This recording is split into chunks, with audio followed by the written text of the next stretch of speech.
మళ్ళీ చేయండి. ఓకే, పెట్టేస్తాను. బాయ్. ఏంటి అసలు ఇంకా అన్నీ చెప్పలేదా? ఇది నిన్నది కదా, నాకు అన్నీ తెలుసు. చెప్పు. అంతలేదు వదిన, ఓన్లీ అది ఫ్రెండ్షిప్. అతనంటే నాకు ఇష్టమే కానీ అతనికి నేనంటే ఇష్టం కాదో తెలియదు. కానీ వన్ డే కూడా నేను చూడకుండా ఉండలేదు. అదే నాకంటే. ఓ పంచి, నువ్వు నీ ఇష్టాన్ని నీలోనే దాచేసి అతనికి నీ మీద ఇష్టాన్ని ముందు కనుక్కో, సరేనా? సరేనా?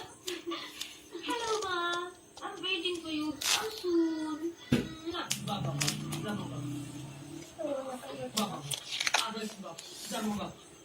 ఒకే ఒక్క రూపాయి బాబు, అర్థం చేసుకుంటాం.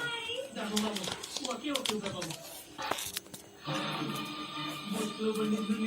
బాబు